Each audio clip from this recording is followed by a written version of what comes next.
Hello. आशा करता हूँ आप सब लोग अच्छे होंगे, स्वस्थ होंगे, पढ़ाई मन लगा के कर रहे होंगे।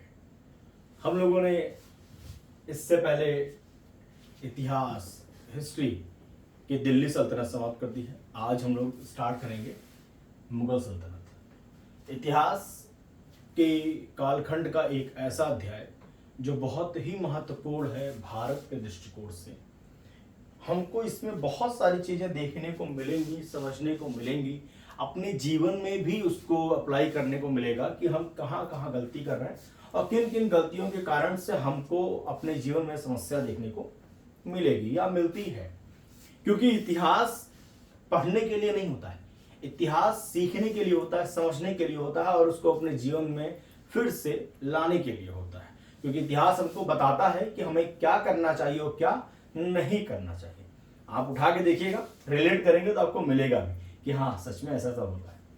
आइए बातों को आगे करते रहेंगे, स्टार्ट करते हैं। हिस्ट्री, मुगल सल्तनत। मुगल सल्तनत जब भी हम प्रारंभ करेंगे तो हमको यह पता होना चाहिए कि मुगल सल्तनत को लाया किसने, मुगल सल्तनत का प्रारंभ भारत में हुआ कैसे।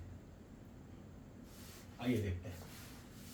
मुगल वंश को चगदाई वंश के नाम से भी जाना जाता है। एक मुगल वंश के नाम से तो फेमस ही है, सब जानते हैं। उसके साथ साथ इसको एक और नाम से जाना जाता है जिसको बोलते हैं चगदाई वंश।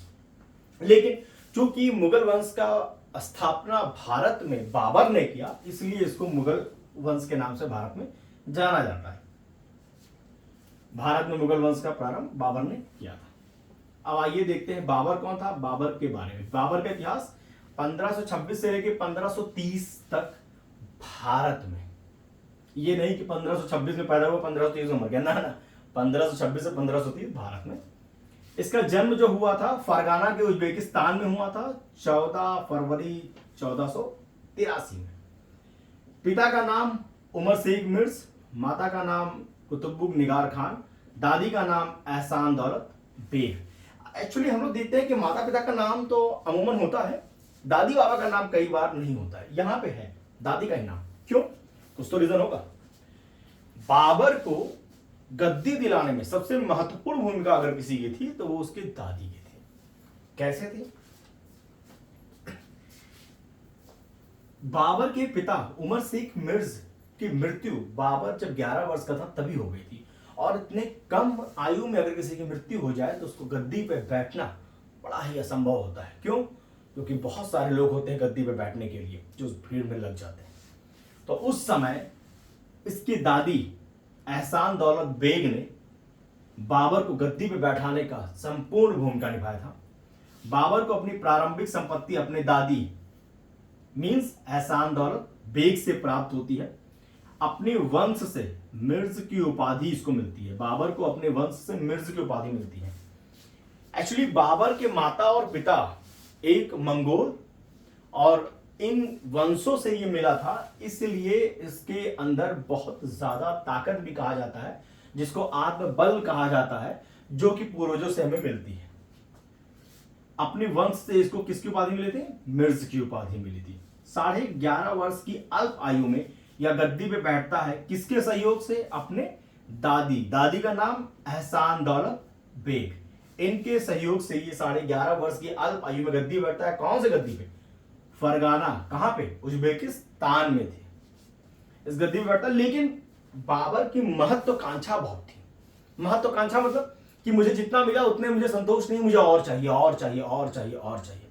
ये कई बार अच्छा भी होता है, कई बार बुरा होता है। कई बार हमको बहुत कुछ दिला देता है और कई बार हमारे पास जो होता है वो भी ले लेता है। कैसे? बाबर फरगाना पे तो बैठता है, इसके आसपास के एरिया को ये जीतता है। लेकिन अगर इसने ये जीता तो बगल वाले ने बगावत कर दी, ये जीता तो उसने बगावत कर दी।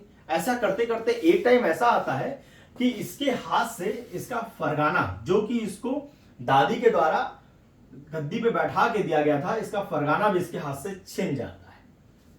अब इसके पास तो कुछ बचता नहीं है, तो ये अपनी छोटी मोटी टुकड़ी को लेके आगे बढ़ता है। 1519 का समय आता है, इसमें बाबर बाजौर पर आक्रमण करता है। बाजौर पर आक्रमण करने के बाद इसने भेरा नाम के किले पर यह अपना अधिकार स्थापित कर लेता है और यहां पे अधिकार स्थापित करने के बाद भारत पर निरंतर छोटे छोटे आक्रमण करते रहता है और चीजों को एकत्रित करते रहता है। एक चीज आपको ध्यान देना होगा, अभी तक बारूद का उपयोग किसी ने नहीं किया था। बारूद का उपयोग पहली बार बाबर करता है। कहां पे करता है?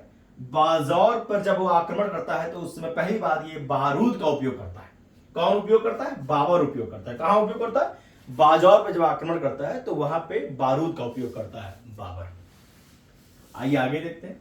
निरंतर छोटे छोटे आक्रमण कर रहा होता है।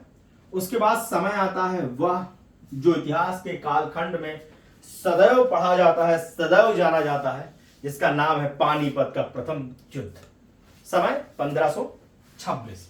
इस युद्ध में कुछ ऐसी चीजें होती हैं जो कि देखने, समझने और अपने जीवन में भी आसपास देखने योग्य है। कैसे? इब्राहिम लोदी उस समय दिल्ली सल्तनत का शासक हुआ करता है और इब्राहिम लोदी को यह ज्ञात ही नहीं होता है कि उसके साथ के ही लोग उसके साथ नहीं है। और इब्राहिम लोदी आत्मविश्वास से गलीन होता है, भरा होता है। उसको पता होता है कि उसके पास बड़ी सेना है, सब उसके साथ है, कोई उसका कुछ नहीं कर सकता। कुछ ही समय पहले, पानीपत के युद्ध के कुछ ही समय पहले राणा सांगा से इसका युद्ध होता है और राणा सांगा जीत जाता है, लेकिन वह गद्दी पे नहीं बैठ पाता है। इस बात को ध्यान में रखिएगा, आगे रिलेट करूंगा मैं इसको। समय आता है पानीपत के प्रथम युद्ध 1526 का। बाबर भारत की सीमा पे आके खड़ा हो चुका होता है। इब्राहिम लोदी को इसके बारे में ज्ञात ही नहीं होता है। क्यों नहीं ज्ञात होता है? क्योंकि इब्राहिम लोदी के साथ के ही लोग बाबर को आमंत्रण देते हैं कि आप आइए, युद्ध लड़िए, इब्राहिम लोदी को मारिए और धन जितना भी लूटना है लूटिए और हमको गद्दी सौंप दीजिए। ठीक है, इतनी बात सही है, समझ में आती है। ठीक, बड़ी अच्छी बात है। आइए भैया, लूटिए धन और चले जाइए। उनको क्या पता था कि बाबर किसी और मंशा से भारत में आ रहा है। पानीपत के प्रथम युद्ध में बाबर के सामने लोदी वंश का शासक इब्राहिम लोदी होता है, जो कि युद्ध में मारा जाता है, या पहला ऐसा शासक होता है जो युद्ध के दौरान युद्ध में मारा जाता है। बाबर को युद्ध लड़ने के लिए आलम लोदी और दौलत खान लोदी बुलाते हैं। ये कहते हैं आप आइए, युद्ध लड़िए, हम आपका सहयोग करेंगे। और इस युद्ध में राणा सांगा ने भी बाबर का सहयोग किया था। क्यों? क्योंकि आपको पहले ही बताया कि राणा सांगा युद्ध लड़े लेकिन गद्दी पे नहीं बैठ पाए थे। इस युद्ध में बाबर ने तोप का उपयोग किया था। छोटे छोटे तोप थे, लेकिन पहली बार तोप का उपयोग किया गया था। इस युद्ध में बाबर ने तोप का उपयोग किया और तोप का उपयोग करने से बाबर को युद्ध में जल्दी जीत मिली। जल्दी जीत मिलने का दो रीजन, एक तो इब्राहिम लोदी के साथ जो लोग थे वो इब्राहिम लोदी के साथ नहीं थे। दूसरी बात, बाबर ने तोप का उपयोग किया था, जो एक नई प्रणाली थी हिंदुस्तान में। इसका बहुत फायदा मिलता है बाबर को। इसके साथ साथ जब बाबर ने तोप का उपयोग किया तो उस तोप का उपयोग करने के लिए उसके पास दो महान तोपची भी थे। वह तोपची कौन थे? उस्ताद खान और मुस्तफा खान। ये दो ऐसे तोपची थे जो बहुत ही बेहतर तोपों का उपयोग करना जानते थे। इसने इस युद्ध में दो नीति भी अपनाई थी। एक तुगलमा नीति, जो सेना को सुसज्जित करने में काम किया था। इसके पास 12,000 की सेना हुआ करती थी, जो कि इब्राहिम लोदी की इससे 4 गुना ज्यादा सेना उसके पास थी। उसके बाद भी वो युद्ध हार जाता है। समझ में आ रही बात? आपके पास सैन्य बल कितना भी हो, लेकिन आपके साथ लोग नहीं है जिन पर आप विश्वास कर रहे हैं, वो विश्वास योग्य नहीं है, आप कभी जंग नहीं जीतेंगे। इसके बाद इसने उस्मानिया नीति का उपयोग किया था। उस्मानिया नीति का इसने उपयोग तोप को लगाने के लिए किया था। तोप को सुसज्जित करने के लिए इसने उस्मानिया नीति का उपयोग किया था। इन दो नीतियों का सही तरीके से उपयोग करके ही बाबर इस युद्ध को बड़ी ही आसानी से जीत जाता है। जब यह पानीपत का प्रथम युद्ध बाबर जीतता है तो उसके बाद भाई रुपया तो आ जाता है। अब वो करे क्या? क्योंकि काबुल से तो उसको प्यार था। तो ये युद्ध जीतने के बाद वो अपने काबुल के लोगों को चांदी के सिक्के देता है, और चांदी के सिक्के देने के बाद यह अपने आप को कलंदर की उपाधि से सुसज्जित करता है, कलंदर की उपाधि धारण करता है। इसके बाद समय आता है 1527 का। राणा सांगा और सब लोग कहते हैं कि भैया ठीक है, आप आए, युद्ध लड़े, जीते, पैसा लीजिए, जितना चाहिए उतना लीजिए, जाइए, अब हम शासन करेंगे। बाबर कहता है नहीं नहीं नहीं, मुझे तो भारत में रहने की इच्छा कर रही है। अब ये लोदी जो लोग आए थे, राणा सांगा जो लोग आए थे, जिन लोगों ने बुलाया था कि युद्ध लड़ो, इसको हराओ, फिर लूटो, जाओ, गद्दी पे आप बैठेंगे, इनका तो सारा मंसूबा ही फिर रहा है। राणा सांगा कहता है ऐसा तो नहीं होगा, तुमको लूटना था, लूटो, जाओ। बाबर कहता है नहीं नहीं नहीं, लूटूंगा नहीं, रहूंगा, रहने की इच्छा कर रही है। तो राणा सांगा तो उनको युद्ध लड़ना पड़ेगा। कौन सा युद्ध होता है? खानवा का युद्ध होता है 1527 में। एक चीज आपको समझनी पड़ेगी यहाँ पे, बाबर के लिए क्या खानवा का युद्ध ज्यादा महत्वपूर्ण था या पानीपत का? बाबर के लिए अपनी स्थिति भारत में सुदृढ़ करने के लिए पानीपत से कहीं ज्यादा महत्वपूर्ण युद्ध था खानवा का युद्ध। बहुत ज्यादा इंपॉर्टेंट खानवा का युद्ध होता है। क्यों? क्योंकि पानीपत के युद्ध में तो बाबर का सभी सहयोग कर रहे थे, और इस युद्ध में, और दूसरी चीज क्या थी, इब्राहिम लोदी को पता ही नहीं था। यहां पे सबको पता है, और जितने लोग बाबर का सहयोग कर रहे थे वो सब बाबर का विरोध कर रहे हैं, बाबर के खिलाफ खड़े लड़ने के लिए, और सब एकजुट खड़े।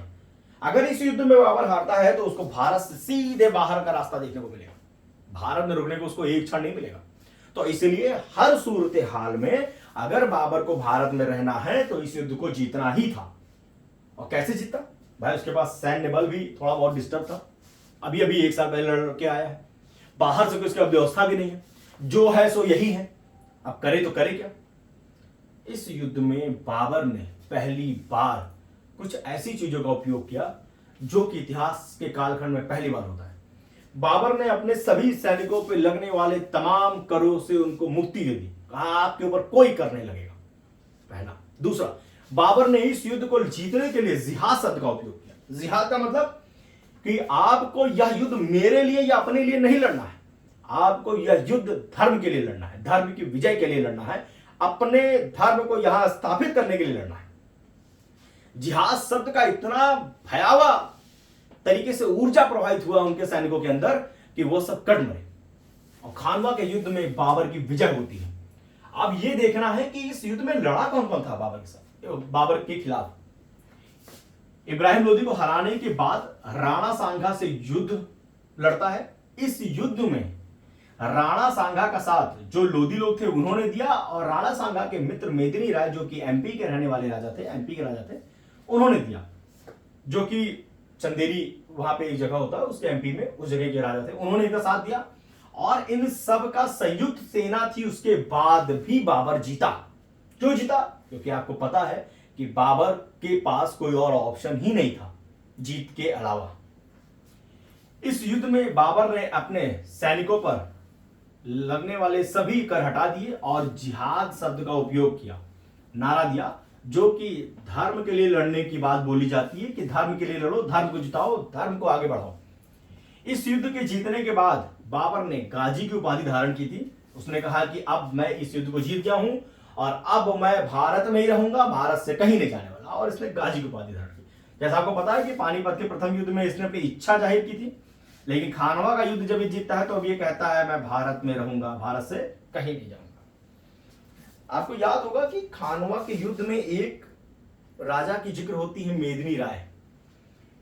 अब यह सब जब होता है तो फिर राणा सांगा तो हार जाते हैं। बाबर कहता है मेदिनी राय तुमने लड़ाई लड़ी थी, मेरा तुमसे कोई शत्रुता नहीं थी, तुमने लड़ाई मुझसे लड़ी थी, आओ फिर से लड़ाई लड़ते हैं। समय आता है 1528, चंदेरी का युद्ध। यहां पे बाबर के सामने मेदिनी राय से युद्ध होता है और यहां पे भी बाबर मेदिनी राय को हरा देता है। यहां पे एक चीज और खास होती है जो आपको देखना होगा, यहां पे शेर शाह सूरी बाबर का साथ देता है। इस चंदेरी के युद्ध में जो मेदिनी राय से युद्ध होता है, इसमें शेर शाह सूरी बाबर का सहयोग देता है, या वही शेर शाह सूरी होता है जिसकी नीति, कार्यशैली, रुपए से रिलेटेड नीति ये अकबर से लेके मुगल काल के अंत तक चली जाती है। जब शेर शाह सूरी आएंगे तब हम पढ़ेंगे, लेकिन अभी तो यहां पे ये देखना है कि चंदेरी के युद्ध में बाबर का सहयोग शेर शाह सूरी देते हैं और मेदिनी राय भी यहां पे हार जाते हैं। यहां पे इतिहास के कालखंड में एक काले अक्षरों से लिखी जाने वाली घटना घटित होती है। जब बाबर यहां युद्ध जीतता है तो वहां पे राजपूतों का सिर काट के मीनार बनवाता है। आप सोच सकते हैं मीनार कितना ऊंचा होता है, कितने राजपूतों का सिर काटा होगा इसने, और इसने मीनार बनवाया।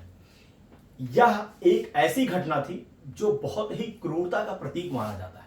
इतिहास के कालखंड में ऐसी कई घटनाएं घटित होती हैं जिसमें एक किया भी है। राजपूतों का सिर काट के इसने मीनार बनवाया। चंदेरी का युद्ध बाबर ने जीता था। किससे जीता था? मेदिनी राय से जीता था। बाबर का सहयोग किसने किया था? शेर शाह सूरी ने किया था। इसके बाद एक अंतिम युद्ध होता है बाबर के जीवन कालखंड का 1529 में, 1529 में घाघरा का युद्ध। इस घाघरा के युद्ध में संयुक्त सेना आती है। कौन कौन सी सेना? अफगान की सेना और बिहार की सेना। यह संयुक्त सेना आती है किसके खिलाफ लड़ने? बाबर के खिलाफ लड़ने। कहां पे? घाघरा के तट पे आती है और इस संयुक्त सेना का जो नेतृत्व करता है वो महमूद लोदी करता है, या वही लोदी होता है जो कि बाबर को बुलाया होता है, किसको मारने के लिए, इब्राहिम लोदी को मारने के लिए। यहां पे संयुक्त सेना का नेतृत्व महमूद लोदी करता है। एक चीज और यहां पे देखने वाली है, अभी को पहले 1 साल पहले जिस युद्ध में, चंदेरी के युद्ध में बाबर का साथ दे रहा था शेरशाह सूरी, 1529 जब 1 साल बाद में युद्ध होता है तो यहां पे बाबर के खिलाफ शेरशाह सूरी खड़ा होता है और इस युद्ध में भी बाबर जीतता तो है, जीत जाता है, लेकिन इन लोगों का सफाया नहीं करता है। अब देखिएगा, अगर आप जीत रहे हैं तो संपूर्ण जीतिए, आधा अधूरा ना जीतिए। यहां पे क्या होता है, महमूद लोदी और शेरशाह सूरी हार तो जाते हैं, लेकिन बाबर इनको संपूर्णता सफाया नहीं करता है। इसका दुष्परिणाम क्या होता है कि ये हार के साइड में चले जाते हैं और अपने आप को धीमे धीमे बढ़ा रहे होते हैं। और यही वो लोग हैं जो आगे जाके हुमायूं को भारत से बाहर का रास्ता दिखा देंगे। बाबर जिसने निरंतर हराया सबको, लेकिन 1529 में घाघरा के युद्ध में इन लोगों को संपूर्णतः समाप्त नहीं किया और आगे जाके यही लोग हुमायूं को भारत से बाहर का रास्ता दिखाएंगे। ये चीज देखने वाली है कि हमें क्या, कैसे, किस तरीके से करना होता है। 1530 में बाबर की मृत्यु हो जाती है। बाबर के द्वारा किए गए कुछ कार्य हैं जो हम देखेंगे आगे। बाबर ने भारत में कुल 8 युद्ध लड़े थे। बाबर ने चार बाग शैली का जनक इसको कहा जाता है। चार बाग शैली का मतलब नहरों को बाग से जोड़ने की योजना, जिससे कि पानी प्रॉपर वे में बाग, बगीचों, खलिहानों में पहुंच सके। बाबर की आत्मकथा का अनुवाद बाबर नामा है, जो कि फारसी में किया गया था। इसको करने वाला अब्दुल रहीम खाने खाना है, जो कि अकबर के दरबार का व्यक्ति था।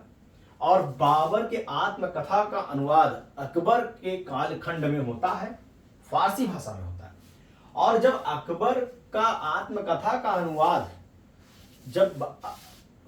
बाबर के आत्मकथा का अनुवाद जब फारसी भाषा में हो जाता है, जब अकबर को यह पता लगता है कि बाबर को तो भारत में रहना ही नहीं था।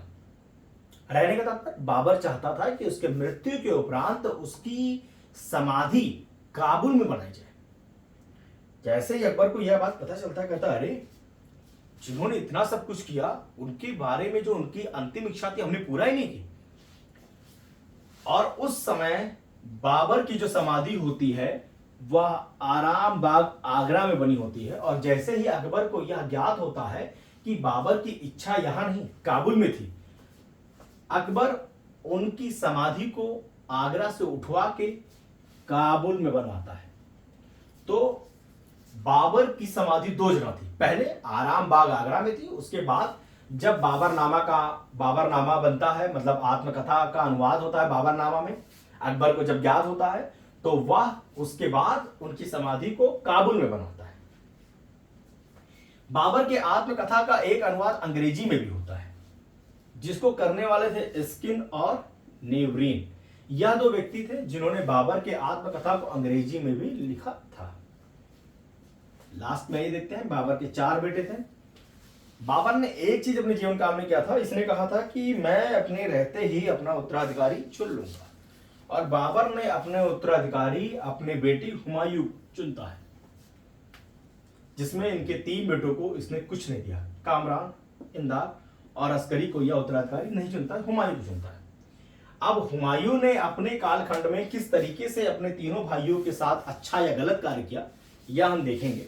किस तरीके से आगे की व्यवस्था बनती है, किस तरीके से ये लोग फिर आके हुमायूं से युद्ध लड़ते हैं, हुमायूं को बाहर का रास्ता दिखाते हैं, पुनः हुमायूं भारत में कैसे आता है, यह सब हम लोग मुगल सल्तनत के दूसरे सल्तनत में हुमायूं का पढ़ेंगे। एक छोटी सी बात जो हुमायूं में पढ़ेंगे, यहां पे भी देख लें।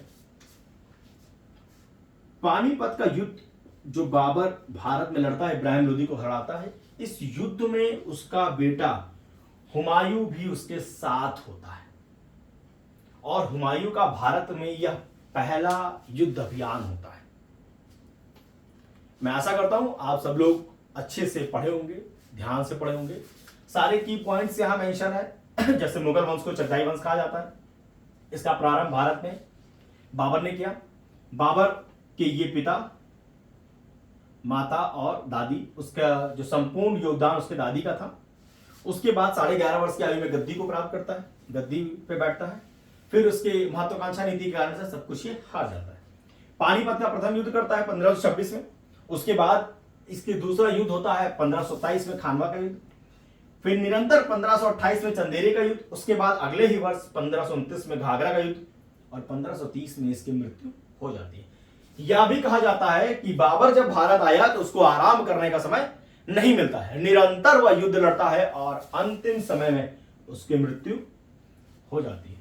बेसिक की पॉइंट्स हैं, आप लोगों को मार्क किया है, आप उसको देखिएगा। ये सारे की पॉइंट्स आपके सभी एग्जामिनेशंस के लिए बहुत ही इंपॉर्टेंट है, बहुत ही बेनिफिशियल। इसको आप लोग देखिए। If you face in any problem, any issues related a topic, so आप कमेंट बॉक्स में मेंशन कर सकते हैं, सारे डाउट्स आपके क्लियर किए जाएंगे। दिल्ली सल्तनत का जो बात है वो आप देख सकते हैं, पहले वीडियोस ऑलरेडी अपलोडेड हैं। सो इसको आप लोग देखिए। एक बार मैं साइड में हो जाता हूँ, आप इसको प्रॉपर देख लीजिए एंड जो भी डाउट्स है उसको कमेंट बॉक्स में जरूर मेंशन कीजिएगा। Thank you.